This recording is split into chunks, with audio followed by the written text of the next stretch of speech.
الله أكبر الله أكبر الله أكبر لا إله إلا الله الله أكبر الله أكبر ولله الحمد. كل عام وأنتم بخير. ومالنت كواد عيد الفطر فرحة يضماشات كعيد ayaa si weyn looga dareemaya magaalada Jowhar ee xarunta maamulka Hirshabeelle. Madaxda maamulka Hirshabeelle iyo kan gobolka Shabeellada Dhexe ayaa salaada ciid shacabka kula tugtay Masjidul Rahma ee xaafadda Horseed oo ka mid ah masaajidda magaalada Jowhar.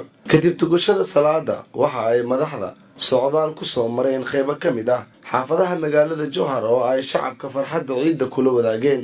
muuqaalo ciyaaraha ciid ah ayaa lagu arkayay wadooyinka waaweyn ee magaalada Jowhar. Axmed Meyre Makraan gudoomiyaha gobolka Shabeellada Dhexe iyo Cabdi Xuseen Geedi gudoomiye ku-xigeenka koowaad ee baarlamaanka Hirshabeelle ayaa shacabka reer Hirshabeelle la wadaagay hambaliyada ciidda.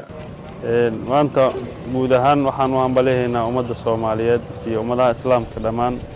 waxaan leenahay ciid mubaarak, ciid wanaagsan, sanadkan sanadkiisa ciid ilaahay ha idinku gaarsiiyo nabad iyo caafimaad.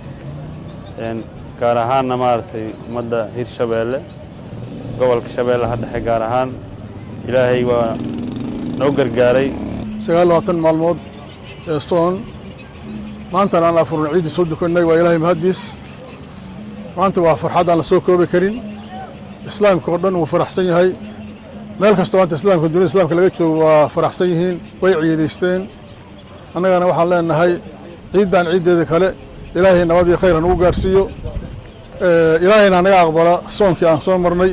shacabka ayaa adeegsanayay ereyada hambaliyada ciidda ee ah ciid wanaagsan, ciid mubaarak. waxa ayna taasi ka dhigan tahay in shacabku ay si farxad leh u ciideen. magacii waa Umar Muxuudiin Caraale ku magac dheer Umar Maata. hambalyo ciid mubaarak wa antum bikhair kullu aam wa antum bikhair. waxaan leeyahay muslimiinta oo idil halkan ayaan ka salaamayaa. waxaan leeyahay kullu aam wa antum bikhair. waxaan ku jirnaa munaasabadda Ciidul Fajr wifogan aniga iskale ciyalkan yarka maalinta ciid ayaa lagu raaxeeyaa 10 daqiiqo ayaa la saaraa ku shidna laga qaadaa. muuqaalka Ciidul Fidriga ee sanadkani ayaa u muuqanayay mid ka duwan kuwii hore ee la soo maray. Cabdifataax Axmed Maclow, Bulsha TV, Jowhar.